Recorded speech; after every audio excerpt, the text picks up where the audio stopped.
এই লোকটার নাম হলো চার্লি। সে আমেরিকান গোয়েন্দা সংস্থা সিআইএ এর একজন সাধারণ এমপ্লয়ি। কিন্তু হঠাৎ তার সাথে এমন কিছু ঘটে যার ফলে সে বিশ্বের সবচেয়ে ভয়ঙ্কর টেরোরিস্ট গ্যাং এমনকি সিআইএ এর বিরুদ্ধেও যুদ্ধে নামে। এজন্য সে কঠিন সব ট্রেনিং করতে থাকে, পাশাপাশি হ্যাকিংয়েও মাস্টার হয়ে যায়। কিন্তু প্রশ্ন হলো, কি এমন ঘটেছিল চার্লির জীবনে যার জন্য সে এত বড় রিস্ক নিচ্ছে? তাছাড়া সে কি শেষ পর্যন্ত তার মিশনে সাকসেস হতে পারবে? প্রিয় মুভি লাভার্স, এই সবই এখন আমরা জানবো 2025-এ রিলিজ হওয়া একটা অসাধারণ মুভি দ্য অ্যামাচারের গল্প থেকে। মুভির প্রতিটা মুহূর্ত এত থ্রিলিং, অ্যাকশন আর হ্যাকিংয়ে ভরপুর যে এক মুহূর্তেও চোখ ফেরাতে পারবেন না। তো চলুন সবাই ভিডিওতে একটা করে লাইক দিয়ে তারপর মূল গল্প দেখা শুরু করি। মুভির শুরুতে আমরা মেইন ক্যারেক্টার চার্লিকে দেখতে পাই। সে সিআইএতে চাকরি করে, তবে সে কোনো এজেন্ট নয়, সে একজন ক্রিপ্টোগ্রাফার। তার কাজ হচ্ছে এজেন্টের পাঠানো সিক্রেট কোডগুলোকে ডিকোড করা এবং তাদের জন্য স্পেশাল এনকোডেড মেসেজ তৈরি করা। সে তার ওয়াইফ সারার সঙ্গে শহর থেকে একটু দূরের একটা সুন্দর বাড়িতে থাকতো। তো একদিন চার্লি অফিসে যাওয়ার আগে সারার গিফট করা ছোট্ট প্লেনটা রিপেয়ার করছিল। এরই মাঝে সারা এসে তাকে জানায় যে তাকে একটা জরুরি বিজনেস মিটিংয়ের জন্য লন্ডনে যেতে হবে। সে চার্লিকেও সঙ্গে যেতে বলে, কিন্তু কাজের চাপের কারণে তার পক্ষে সেটা সম্ভব হয় না। সে সারাকে বিদায় জানিয়ে অফিসে রওনা হয়। অফিসে যাওয়ার পর তার কাছে ইনকুলিন নামের একজনের মেসেজ আসে। ইনকুলিন হচ্ছে তাদের সিক্রেট এজেন্ট। সে চার্লিকে বিভিন্ন টেররিস্ট অ্যাটাকের ব্যাপারে ইনফরমেশন পাঠাতো। অনেক বছর একসাথে কাজ করায় তাদের মধ্যে একটা বন্ধুত্বপূর্ণ সম্পর্ক তৈরি হয়েছে। তবে ইনকুলিন যে আসলে কে সেটা চার্লি আজও জানে না, কারণ ইনকুলিন হলো ওই ব্যক্তির কোড নেম। তো সেদিন সে চার্লিকে একটা ইনক্রিপ্টেড ডেটা পাঠায় এবং তাকে সতর্ক করে দেয় যে এই তথ্যগুলো খুবই কনফিডেন্সিয়াল আর রিস্কি। যদি কোনো রকম ঝামেলা হয় তাহলে শুধু চার্লিই নয়, পুরো সিআইএ ডিপার্টমেন্ট ঝামেলায় পড়বে। কিন্তু চার্লি তার কথায় খুব একটা গুরুত্ব দেয় না। সে মনে করে সিআইএ এর মতো একটা পাওয়ারফুল ডিপার্টমেন্ট কিভাবে ঝামেলায় পড়ে। এরপর সে সেটা ডিকোড করার অনেক চেষ্টা করে, কিন্তু পারে না। অনেকক্ষণ চেষ্টার পর সে বিরক্ত হয়ে চলে যায় তাদের মেইন সার্ভার রুমে, কারণ সেখানকার ডিভাইসগুলো বেশ অ্যাডভান্সড। সেখানে গিয়ে অনেকক্ষণ চেষ্টার পর ফাইনালি সে ওই ডাটাগুলো ডিকোড করতে সফল হয়। আর সেখান থেকে সে জানতে পারে কিছুদিন আগে ঘটে যাওয়া ভয়াবহ বোমা হামলায় প্রায় 150 মানুষ মারা গিয়েছে। তবে এই বিষয়টাকে পুরোপুরি দমিয়ে দেওয়া হয়েছিল, কারণ এই মিশনটা লিড করছিল সিআইএ এর স্পেশাল ব্রাঞ্চের ডিরেক্টর ম্যাক, যিনি আবার চার্লির বস। তবে চার্লি ম্যাকের বিষয়টা বিশ্বাস করে না। যাই হোক, সেদিন বাড়ি ফিরে সে সারাকে ফোন করে, কিন্তু তার মোবাইলটা বন্ধ দেখাচ্ছিল। তাই সে একটা ভয়েস মেসেজ পাঠিয়ে চুপচাপ ঘুমোতে চলে যায়। কিন্তু সে জানতো না পরদিন সকালে তার জন্য কি অপেক্ষা করছে। সকালে অফিসে যাওয়ার সাথে সাথেই তার বস ম্যাক তাকে ডেকে নিয়ে যায় সিআইএ এর আরেকজন ডিরেক্টর ব্রায়ানের রুমে। চার্লি বুঝে উঠতে পারছিল না সকাল সকাল তাকে এখানে কেন আনা হলো। তখন ব্রায়ান তাকে জানায় যে গতকাল লন্ডনের একটা হোটেলে টেররিস্ট অ্যাটাক হয়েছে এবং সেই অ্যাটাকে সারা মারা গিয়েছে। চার্লি প্রথমে তার কথা বিশ্বাস করে না। সে দ্রুত সারাকে ফোন করে, কিন্তু তখনও সারার ফোন বন্ধ। এরপর ম্যাক তাকে গতকালের কিছু ফুটেজ দেখালে চার্লির মাথায় যেন আকাশ ভেঙে পড়ে। সেখানে স্পষ্ট দেখা যাচ্ছিল ওই লোকগুলো কিভাবে সারাকে সবার সামনে হত্যা করেছে। চার্লি সেটা দেখে ভীষণ ভেঙে পড়ে। তারপরও সে কোনো মতে নিজেকে সামলে বাড়ির উদ্দেশ্যে রওনা হয়। কিন্তু সেখানে গিয়ে দেখে তার বাড়ির বাইরে মিডিয়ার লোকেরা ভিড় জমিয়েছে তার ইন্টারভিউ নেওয়ার জন্য। কিন্তু চার্লি তো ইন্টারভিউ দেওয়ার মতো মানসিক অবস্থায় ছিল না। আর সৌভাগ্যবশত তার এক বন্ধু সঠিক সময়ে পৌঁছে তাকে সেখান থেকে নিয়ে যায়। কিন্তু চার্লির মাথায় তখন অনেক কথা ঘুরপাক খাচ্ছিল। তাই পরদিন সকালে সে ম্যাকের সঙ্গে দেখা করতে চলে যায়। সেখানে আরেকজন সিনিয়র অফিসার ক্যালি উপস্থিত ছিল। চার্লি তাদেরকে বোঝানোর চেষ্টা করে যে লন্ডনের ওই হোটেলে এত সহজে টেররিস্ট অ্যাটাক হওয়া সম্ভব নয়। সেখানকার সিকিউরিটি যথেষ্ট কড়া, এমনকি পুলিশ স্টেশনও খুব কাছে, তাই পালানো সহজ নয়। কিন্তু এখানে কেউই তার কথায় গুরুত্ব দেয় না। শুধু তাকে জানায় যে তারা অলরেডি এই কেস নিয়ে কাজ শুরু করে দিয়েছে এবং তারা খুব দ্রুতই টেররিস্টদেরকে ধরে ফেলবে। সেটা শুনে চার্লি চুপচাপ সেখান থেকে বেরিয়ে সারার লাশ রিসিভ করতে চলে যায়। বাড়ি ফিরে সারার জিনিসপত্রগুলো দেখে বেচারা কান্নায় ভেঙে পড়ে। কিন্তু এভাবে ভেঙে পড়লে তো চলবে না। তাই সে নিজেকে সামলায় এবং সিদ্ধান্ত নেয় যেভাবেই হোক ওই টেররিস্টদেরকে সে খুঁজে বের করবেই। তাই পরদিন সকালে অফিসে পৌঁছেই সে ওই হোটেলের সিসিটিভি ক্যামেরাগুলো হ্যাক করে সেখান থেকে সে ওই টেররিস্টদের ব্যাপারে বেশ কিছু ইনফরমেশন বের করে। এরপর সেগুলো নিয়ে পৌঁছে যায় ম্যাকের কাছে। সে ম্যাককে সমস্ত কিছু খুলে বলে যে ওই লোকগুলো কেন কিভাবে সেখানে পৌঁছালো। মূলত সেখানে মোট 4 জন টেররিস্ট ছিল। তারা কোনো রকম অ্যাটাক করার প্ল্যানিংয়ে সেখানে যায়নি। তারা গিয়েছিল তাদের মিটিংয়ের জন্য, কিন্তু কোনো কারণে মিটিংটা সম্ভব হয় না। তাই সেখান থেকে দ্রুত বেরোনোর জন্য তারা হোটেলের ভেতরে থাকা গার্ডদের উপরে অ্যাটাক করে এবং তাদের মধ্যে একজনকে মেরেও ফেলে। এটা দেখে হোটেলের সিকিউরিটি ইনচার্জ পুরো হোটেলের রেড অ্যালার্ট জারি করে দেয় এবং দ্রুত পুলিশকে ফোন করে। তখন টেররিস্টরা ধরা পড়ার হাত থেকে বাঁচার জন্য সবাইকে জিম্মি করে, যাদের মধ্যে সারাও ছিল। তবে সে ভীষণ সাহসী ছিল, সিআইএ অফিসারের ওয়াইফ বলে কথা, একটু তো সাহস দেখাতেই হবে। কিন্তু তার সেই সাহসই তার জন্য কাল হয়ে দাঁড়ায়। সারা আসলে খুব কৌশলে বন্দী লোকদেরকে সেখান থেকে পালাতে সাহায্য করছিল, আর ঠিক সেই মুহূর্তেই একজন টেররিস্টের কাছে সে ধরা পড়ে যায় এবং সে সারাকে নিয়ে গিয়ে সবার সামনে মেরে ফেলে। এতে পুলিশরা ভয় পেয়ে গেলে টেররিস্টরা সহজেই সেখান থেকে পালিয়ে যায়। তবে চার্লি শুধু এতটুকু তথ্যেই সীমাবদ্ধ থাকেনি। ওই টেররিস্টদের মুখ ঢাকা থাকা সত্ত্বেও সে ওই লোকগুলোর শুধুমাত্র কণ্ঠস্বর থেকেই তাদেরকে খুঁজে বের করে। ভাবছেন কিভাবে? মূলত সে গ্লোবাল ডাটাবেস থেকে একে একে তাদের সবার ভয়েস ম্যাচ করে সেখান থেকে ফেস অ্যানালাইসিস করে ওই 4 জনকে খুঁজে বের করে, যাদের একজনের নাম ছিল মিশকা। সে থাকতো মস্কোতে, কিন্তু তার ব্যাপারে খুব বেশি ইনফরমেশন পাওয়া যায়নি। দ্বিতীয় জন ছিল লরেন্স, যে কিনা একটা সময় সাউথ আমেরিকার স্পেশাল ফোর্সের অংশ ছিল। তৃতীয় ব্যক্তির নাম বনি, সে একজন প্রফেশনাল কিলার। আর চতুর্থ হচ্ছে গ্রেসন, যে একটা সময় ইন্টেলিজেন্স অফিসার হিসেবে দায়িত্ব পালন করেছে, কিন্তু এখন সে ওই টেররিস্ট গ্রুপের অন্যতম সদস্য। যাই হোক, এত ইনফরমেশন দেওয়া সত্ত্বেও অদ্ভুত ব্যাপার হলো চার্লির সিনিয়রদের এসব নিয়ে কোনো মাথা ব্যথাই ছিল না। চার্লি তাদেরকে জোর দিলে উল্টো তারা চার্লিকেই ভুলভাল বুঝিয়ে সাইকিয়াট্রিস্টের কাছে পাঠিয়ে দেয়, কারণ তাদের ধারণা চার্লি ওয়াইফের মৃত্যুতে একটু বেশিই ভেঙে পড়েছে, তাই সে বেশি বেশি ভাবছে। চার্লিও তখন বাধ্য হয়ে ফর্মালিটির খাতিরে ডক্টরের সাথে দেখা করতে চলে যায়। তবে সে খুব ভালোভাবেই বুঝে গিয়েছিল অফিসিয়ালভাবে এই কেসে আগানো সম্ভব নয়, তাই সে একাই ওই টেররিস্টদের খুঁজে বের করার এবং তাদের যথাযথ শাস্তি দেওয়ার সিদ্ধান্ত নেয়। এজন্য পরদিন সে সোজা ডাটা সেন্টারে গিয়ে খুব কৌশলে সিস্টেম হ্যাক করে বেশ কিছু কনফিডেন্সিয়াল তথ্য কালেক্ট করে এবং সেগুলো একটা চিপের মধ্যে ডাউনলোড করে আইডি কার্ডের ভেতর লুকিয়ে সেখান থেকে বেরিয়ে আসে। তবে সেই ইনফরমেশনগুলো কিসের ছিল তা আমরা সামনে জানতে পারবো। এরপর সেই রাতে সে একটা বারে ড্রিঙ্ক করতে যায়। এই বারের বিষয়টাও একটু মনে রাখবেন, কারণ পরে এটা নিয়ে একটা টুইস্ট আছে। তো পরদিন সে ওই চিপ থেকে পাওয়া সমস্ত তথ্য প্রিন্ট করে নিয়ে পৌঁছে যায় ম্যাকের কাছে। আসলে শুরুতে সে ইনকুলিনের কথায় পাত্তা না দিলেও গতকাল সে ঠিকই বুঝে গিয়েছিল ইনকুলিনের তথ্যগুলো সত্যি ছিল, আর ওই চিপে থাকা তথ্যের মাধ্যমে সেটারই প্রমাণ সে হাতে পেয়ে যায়। সেখানে ম্যাক এবং ক্যালের সমস্ত অনৈতিক কাজের তথ্য ছিল, আর সেগুলোর ভিত্তিতে চার্লি এখন তাদের হুমকি দেয় যে তারা যদি দ্রুত ওই টেররিস্টদের খুঁজে বের না করে তাহলে সে এই সমস্ত তথ্য ডিরেক্টর ব্রায়ানের কাছে পাঠিয়ে দেবে। তখন ম্যাকদেরকে সাসপেন্ড হওয়া থেকে কেউই বাঁচাতে পারবে না, আর যদি তারা চার্লির মুখ বন্ধ করার জন্য তাকে মারার চেষ্টা করে তাতেও কোনো লাভ হবে না, কারণ সে অলরেডি এমন ব্যবস্থা করে রেখেছে যাতে করে সে যদি তার শিডিউল অনুযায়ী মানে নির্দিষ্ট সময় পর পর কম্পিউটারে অ্যাক্সেস না করে তাহলে ওই সমস্ত ইনফরমেশন অটোমেটিক্যালি মিডিয়ার কাছে পৌঁছে যাবে। আর তখন শুধু ডিপার্টমেন্টের লোকেরাই নয়, পুরো দেশ এমনকি পুরো পৃথিবী তাদের গোপন রহস্য জেনে যাবে। কথাগুলো শুনে ম্যাক একটু ভয় পেয়ে যায়। সে চার্লির কাছে তার ডিমান্ড জিজ্ঞেস করলে চার্লি জানায় তাকে সম্পূর্ণ ট্রেনিং দিতে হবে যেটা একজন ফিল্ড এজেন্ট পেয়ে থাকে, সেই সাথে তাকে নকল পাসপোর্ট এবং আইডিরও ব্যবস্থা করে দিতে হবে। এছাড়াও তাকে প্রয়োজনীয় ওয়েপনও সাপ্লাই দিতে হবে। তার ডিমান্ড শুনে ম্যাকরা ভীষণ টেনশনে পড়ে যায়, কিন্তু চাকরি আর প্রাণ বাঁচানোর খাতিরে তারা চার্লির সব ডিমান্ড মেনে নেয়। সেখান থেকে বেরোনোর সাথে সাথেই চার্লি হঠাৎ খুব অসুস্থ হয়ে পড়ে। আসলে ম্যাকের সামনে সে যতই কনফিডেন্স দেখাক না কেন, ভেতরে ভেতরে সে ভীষণ নার্ভাস ছিল, কারণ সে তো কখনোই এমন পরিস্থিতিতে পড়েনি, আর সেই নার্ভাসনেসের কারণেই তার এখন এই অবস্থা। যাই হোক, চার্লি কোনো মতে নিজেকে সামলে বাড়ি চলে যায়। ওদিকে ম্যাকরা এটা ভেবে পাচ্ছিল না যে চার্লি এত সব ইনফরমেশন পেল কোথা থেকে। তারা পুরো সার্ভার ভালো করে চেক করে, সেখান থেকে জানা যায় চার্লি ম্যাগনেটিক ডিভাইসের মাধ্যমে ডাটাগুলো ট্রান্সফার করেছে, তাই কোথাও সেটা ডিটেক্ট করা যায়নি। তো এখন তাদের মনে নতুন প্রশ্ন জাগে যে এই ডাটাগুলো চার্লি কোথায় লুকিয়ে রেখেছে।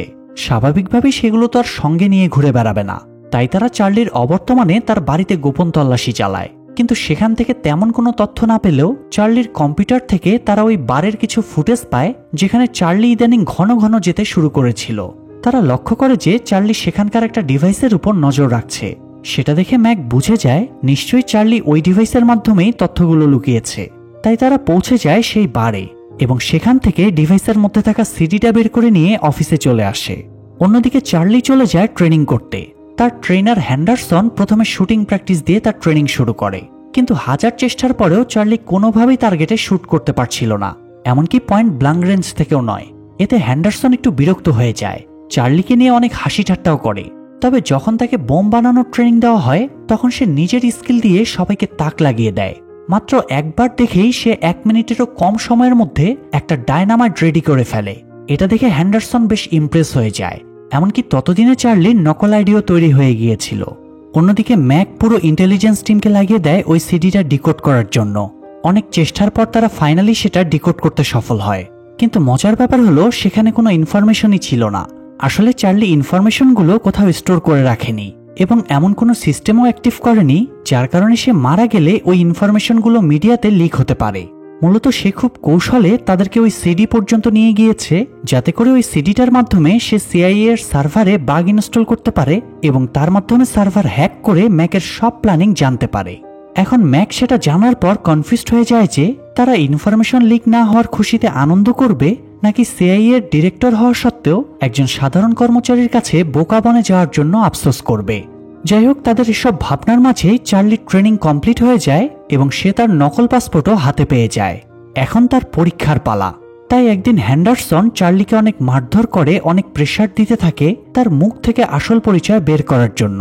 কিন্তু প্রচন্ড মারধর করার পরেও সে তোতা পাখির মতো তার নকল পরিচয়ের বুলি আওড়াতে থাকে। অর্থাৎ এই পরীক্ষায় চার্লি পাশ করে গিয়েছে। এরপর আসে আসল পরীক্ষা।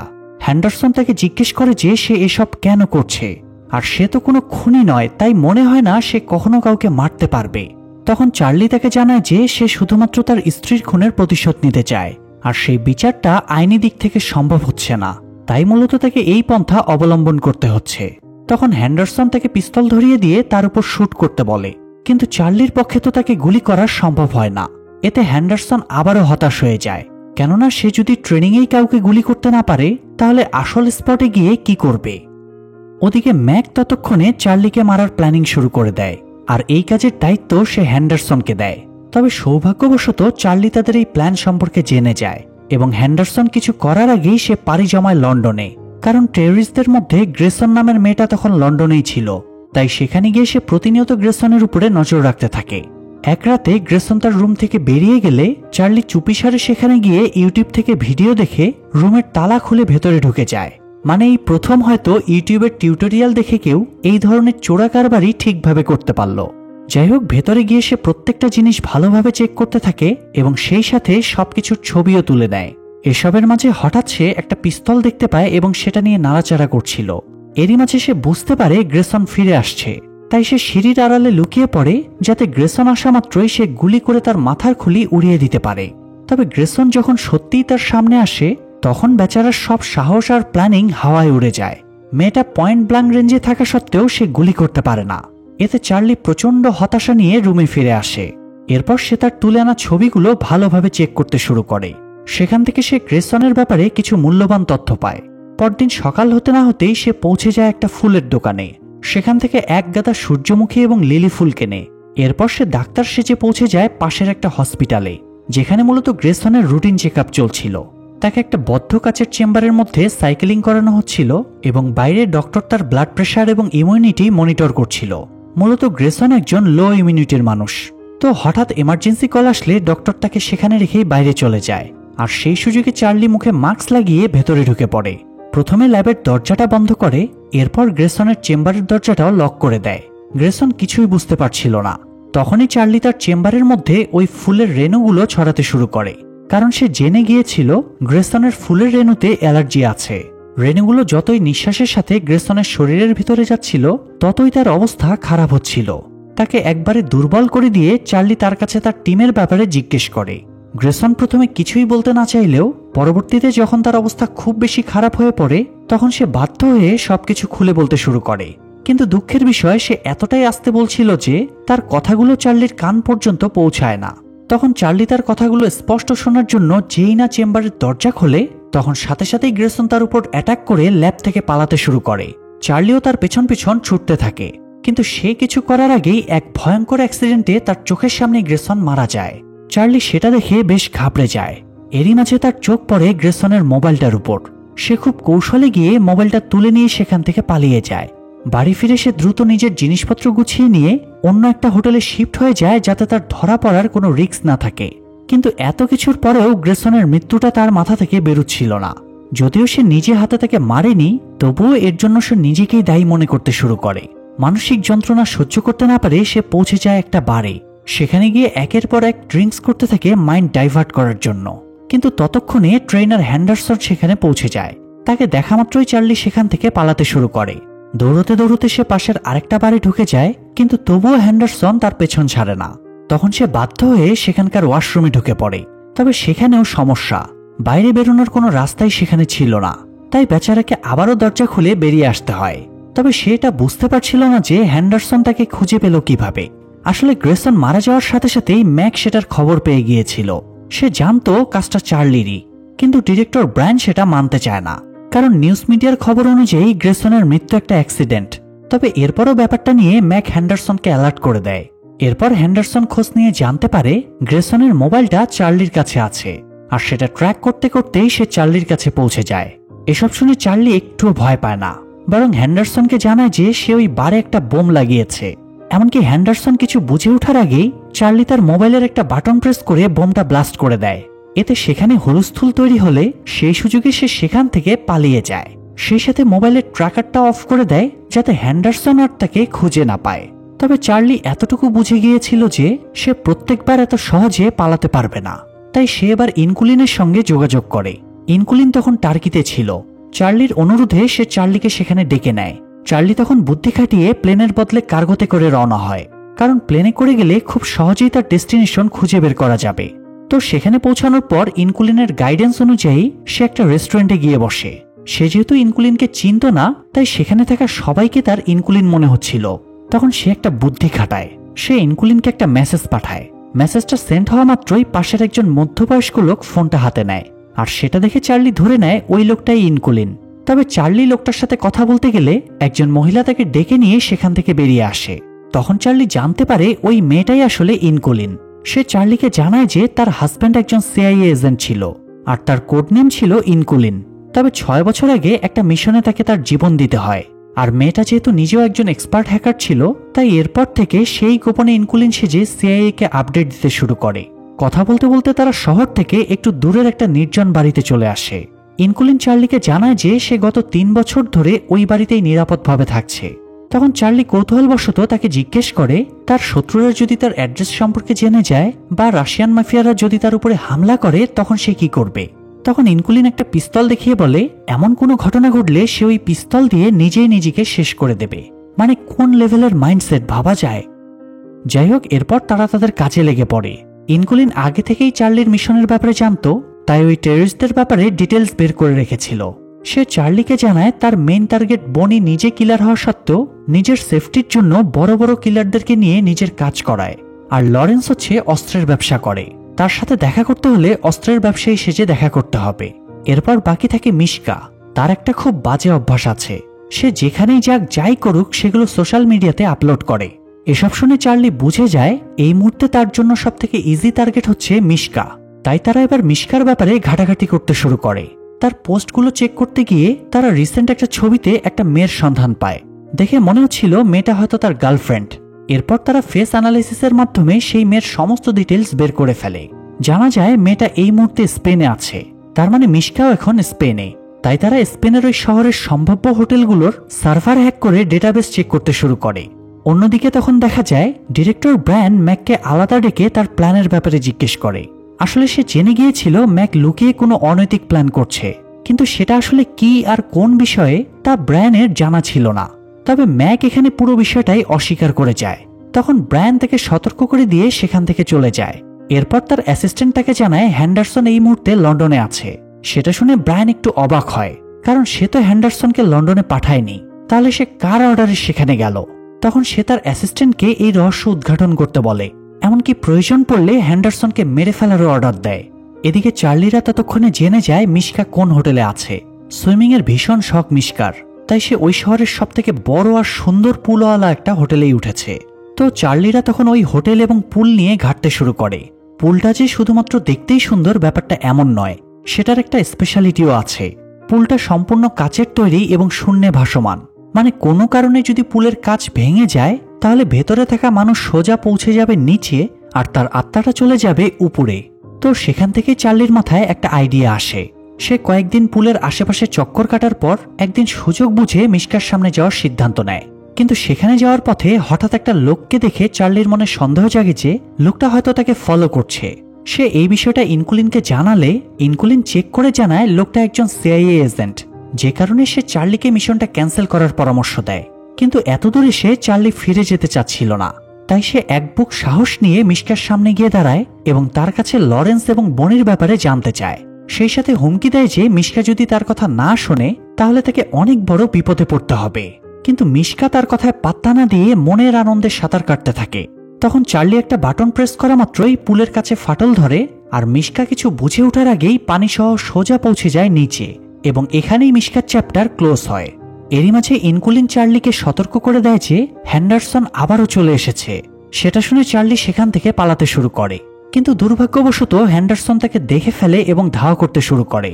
একটা পর্যায়ে সে চার্লিকে প্রায় ধরেই ফেলেছিল, ঠিক সেই মুহূর্তে ওই দ্বিতীয় এজেন্ট এসে তার উপর অ্যাটাক করে। আসলে এই এজেন্টকে মূলত ডিরেক্টর ব্র্যান পাঠিয়েছিল হ্যান্ডারসনের উপর নজর রাখার জন্য, আর চার্লির সাথে তার কোনো কানেকশন ছিল না। তো আড়াল থেকে হ্যান্ডারসনকে লোকটার কাছে মার খেতে দেখে চার্লির বেশ খারাপ লাগে। সে তাকে বাঁচাতে যেতে চাচ্ছিল, কিন্তু বাঁচাতে গিয়ে যদি তাকেই বিপদে পড়তে হয় তাহলে তার মিশনের কি হবে, এই কথা ভেবে সে পালিয়ে যায়। ওদিকে বেশ কিছুদিন যাবৎ চার্লির কোনো সন্ধান না পেয়ে ব্রায়ান গিয়ে ম্যাকের কাছে চার্লির ব্যাপারে জানতে চায়। ম্যাক তাকে জানায় চার্লি এই মুহূর্তে স্পেনের একটা হোটেলে আছে, কিন্তু সেখানে সে কেন গিয়েছে এটা ম্যাক জানে না। সেই হোটেলের সিসিটিভি ফুটেজ হ্যাক করে তারা দেখতে পায় চার্লির কানে একটা ইয়ারফোন লাগানো আছে এবং সে প্রতিনিয়ত কারোর সাথে কথা বলছে। তবে ঘটনাক্রমে ইয়ারফোনটা অফিসের সার্ভারে কানেক্টেড ছিল, তাই ম্যাকরা সেটা হ্যাক করে জানতে পারে চার্লি ইনকুলিনের সাথে কথা বলছে। তবে ডেটাবেস অনুসারে তো 6 বছর আগেই ইনকুলিন মারা গিয়েছে। তাহলে এই লোকটা আসলে কে? অনেক ভাবনা চিন্তার পর তারা বুঝতে পারে নিশ্চয়ই ইনকুলিনের নামে তার ওয়াইফ চার্লিকে অপারেট করছে। এরপর তারা এই নকল ইনকুলিনকে ট্র্যাক করার চেষ্টা শুরু করে। এরই মাঝে চার্লি আর ইনকুলিন টার্কিতে ফিরে আসে। সেই রাতে ইনকুলিন চার্লিকে একটা অদ্ভুত রিকোয়েস্ট করে যে সে চার্লির সঙ্গে এক বিছানায় ঘুমাতে চায়। অবশ্য এখানে তার কোনো খারাপ উদ্দেশ্য ছিল না।